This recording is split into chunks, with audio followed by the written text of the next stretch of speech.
In today's gospel, Jesus gives us some of the most powerful images of the kingdom of heaven. Well-known and loved images like the mustard seed and the yeast and the pearl of great price. Images that the children I've accompanied in godly play and catechesis of the Good Shepherd recognize immediately from their work with an exploration of parables. Being at home for so long now, I find myself yearning to touch that tiny mustard seed, to prepare the yeast and the flour, to watch the children gently and reverently handle the small pearl during their time in the atrium. Those precious moments of wonder seem so far. Indeed, the kingdom of heaven is feeling very far off lately.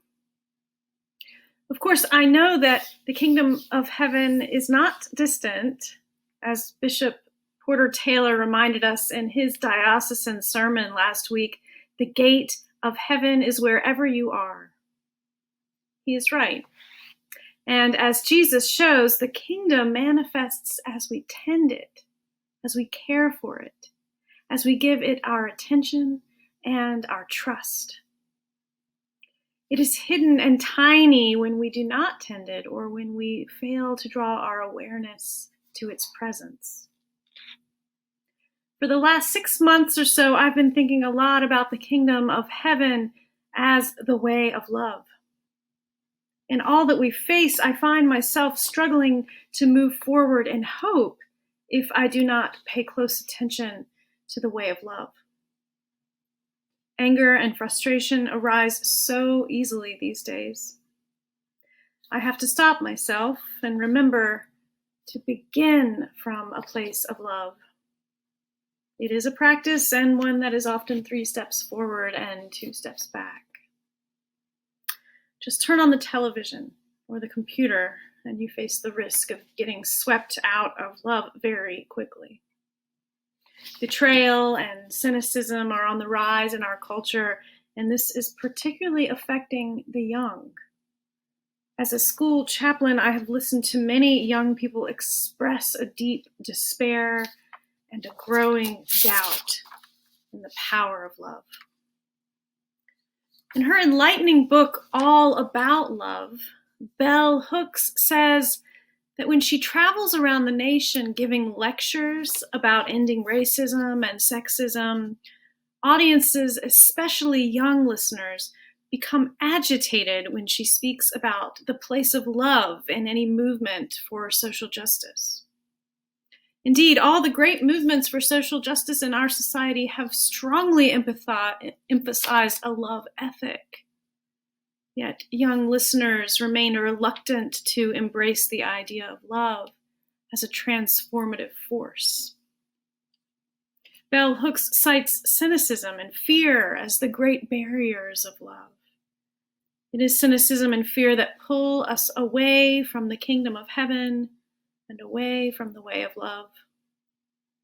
She goes on to say that being part of a loving community does not mean we will not face conflicts, betrayals, negative outcomes from positive actions, or bad things happening to good people.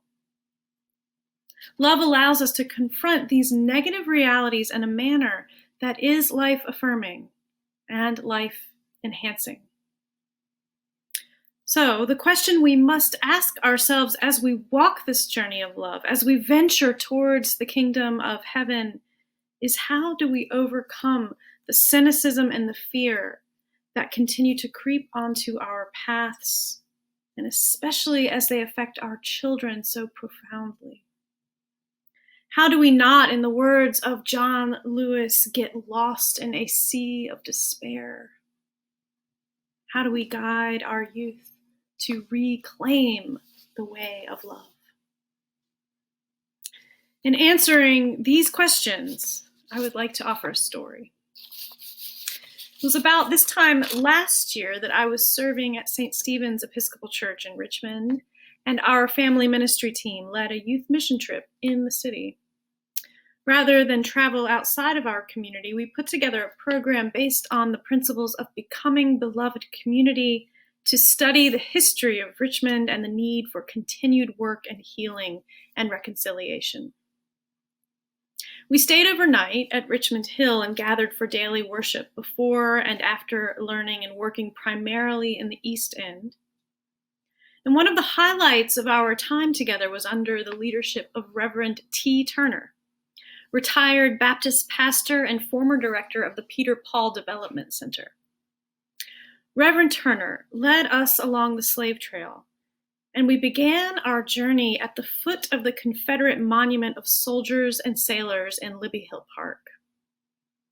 In a profound opening talk about the history of enslaved people in our city, Reverend Turner shared his experience with the statue overlooking the James River.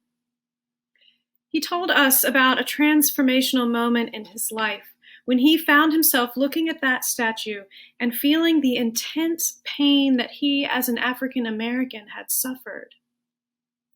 And then he said that he was suddenly overcome with a grief that arose from a very different perspective. He realized that this statue represented not just Confederate soldiers who had fought and died, but loved ones, lost.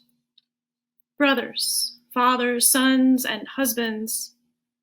Reverend Turner said that the Confederates built that monument out of grief, and they need to be healed as well.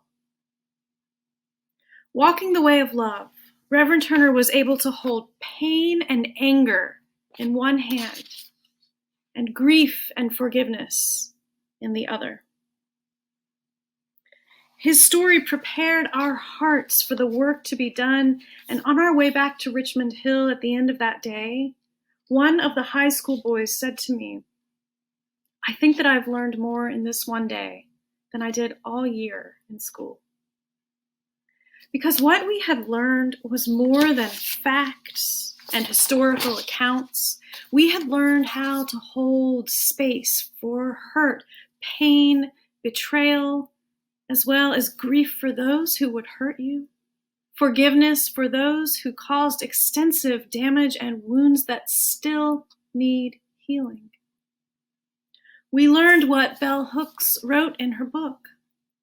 Love allows us to confront these negative realities in a manner that is life-affirming and life-enhancing.